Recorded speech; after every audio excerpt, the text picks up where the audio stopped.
धर्मशाला college छात्रा मौत मामले में सामने आया कथित आरोपी छात्रा का पक्ष। इसी के साथ कई नेताओं को मिली नई फॉर्च्यूनर गाड़ियां। वहीं हाईकोर्ट से हजारों क्लास 3 कर्मचारियों के लिए भी राहत की खबर है। इसके अलावा अटल मेडिकल यूनिवर्सिटी के शिफ्ट होने से भी राजनीति गरमाई हुई है। इनॉक्स न्यूज में आप देख रहे हैं हिमाचल दिन भर। आज तारीख है 4 जनवरी 2026। आइए नजर डालते हैं दिन भर की बड़ी खबरों पर।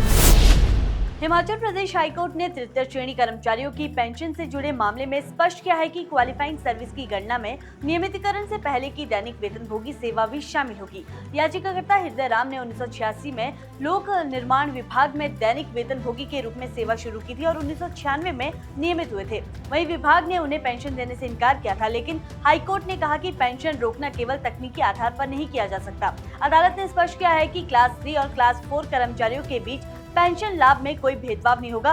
इस फैसले से प्रदेश के हजारों क्लास 3 कर्मचारियों को बड़ी राहत मिलने की उम्मीद है। हिमाचल प्रदेश में town and country planning area के अंतर्गत आने वाली पंचायतों में भवन निर्माण के लिए एनओसी शुल्क तय कर दिया गया है। घरेलू निर्माण के लिए 100 रुपए जबकि व्यवसायिक निर्माण के लिए 1000 रुपए शुल्क लिया जाएगा। अब पंचायतों द्वारा एनओसी जारी करने की सेवा ई डिस्ट्रिक्ट पोर्टल के साथ एकीकृत कर ऑनलाइन की जाएगी। आवेदन और प्रमाण पत्र केवल ऑनलाइन ही जारी होंगे। यदि भवन मालिक सार्वजनिक संपत्ति जैसे सड़क, जल स्रोत, नाला, खेल मैदान आदि पर अतिक्रमण करता है तो एनओसी अस्वीकृत मानी जाएगी। इसके अलावा प्रस्ताव ग्राम सभा में सर्वसहमति से लाया जाएगा।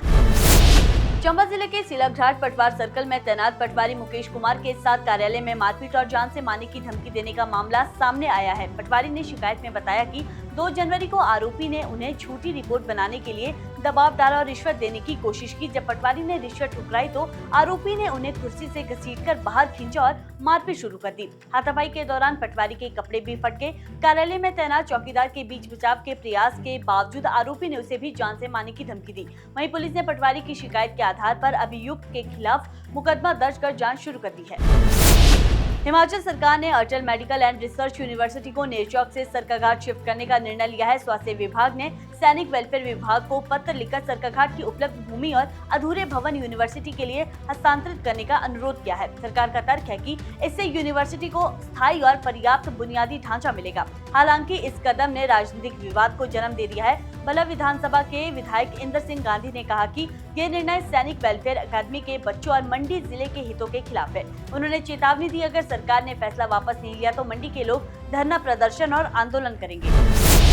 मंडी जिले के आस्था के प्रमुख केंद्र देव कमरूनाग में बर्फबारी के कारण मंदिर कमेटी ने कपाट बंद कर दिए है। मंदिर के गुरु देवी सिंह ने पुष्टि की है कि श्रद्धालु और पर्यटक अब आगामी अप्रैल माह तक दर्शन नहीं कर पाएंगे। मंदिर कमेटी ने साफ किया है कि इस दौरान कमरूनाग आने वाले श्रद्धालु अपने जोखिम पर होंगे और किसी भी घटना की जिम्मेदारी मंदिर प्रशासन की नहीं होगी।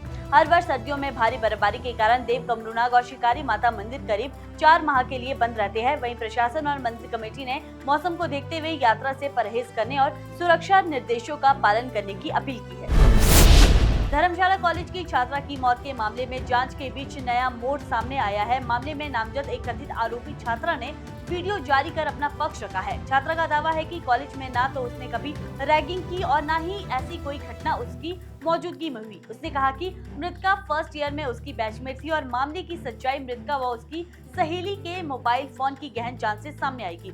छात्रा का कहना है कि प्रोफेसर अशोक कुमार ने उन्हें बताया था कि रैगिंग 3rd ईयर की किसी छात्रा द्वारा की गई थी। साथ ही उसने प्रोफेसर पर किसी भी तरह के अनुचित व्यवहार के आरोपों से इनकार किया है। वहीं अब इस पूरे मामले पर कॉलेज प्रशासन की ओर से भी प्रतिक्रिया आई है। धर्मशाला डिग्री कॉलेज के प्रिंसिपल राकेश पठानिया ने साफ तौर पर कहा है कि कॉलेज की एंटी रैगिंग और सेक्सुअल हैरेसमेंट कमेटी के पास इस तरह की कोई भी शिकायत कभी दर्ज की नहीं गई। नेता प्रतिपक्ष जयराम ठाकुर, कृषि मंत्री चंद्र कुमार, स्वास्थ्य मंत्री धनीराम शांडिल और बागवानी मंत्री जगत सिंह नेगी को नई फॉर्च्यूनर गाड़ियों की चाबी सौंपी गई है। बताया जा रहा है कि राज्य सरकार की मंजूरी के बाद फॉर्च्यूनर के टॉप मॉडल खरीदे गए, जिनकी कीमत 45 से 50 लाख रुपए के बीच बताई जा रही है। दुर्गम क्षेत्रों की सड़कों को देखते हुए ई कारों के विकल्प को छोड़कर डीजल फॉर्च्यूनर को ही उपयुक्त माना गया। वहीं कई वरिष्ठ अधिकारी भी तय किलोमीटर पूरे होने के बाद अपनी गाड़ियां बदलने की मांग कर रही है, लेकिन सामान्य प्रशासन विभाग फिलहाल इस पर निर्णय टाल रही है। मुख्यमंत्री ठाकुर सुखविंदर सिंह सुक्खू ने वर्चुअल बैठक में सभी जिलों के वरिष्ठ अधिकारियों को अपना विद्यालय हिमाचल स्कूल अडॉप्शन कार्यक्रम के तहत सक्रिय भूमिका निभाने के निर्देश दिए हैं। सीएम ने 5 जनवरी 2026 तक गोद लिए गए स्कूलों की सूची सरकार को सौंपने को कहा है। सीएम सुक्खू ने निर्देश दिए हैं कि उपायुक्त अतिरिक्त उपायुक्त और वरिष्ठ अधिकारी कम से कम 4 स्कूल गोद ले, हर माह छात्रों से संवाद करें और औचक निरीक्षण भी करें। अब तक हिमाचल में 4231 सरकारी स्कूल इस योजना के तहत गोद लिए जा चुके हैं। इसके साथ ही मुख्यमंत्री ने चिट्टा तस्करों की अवैध संपत्ति की जानकारी जुटाने, संपत्ति जब्त करने और दोषी सरकारी कर्मचारियों पर सख्त कार्रवाई के आदेश भी दिए हैं। वहीं 80% पूरे हो चुके विकास कार्यों को शीघ्र पूरा करने और वन भूमि स्वीकृतियों में तेजी लाने के निर्देश भी दिए गए हैं।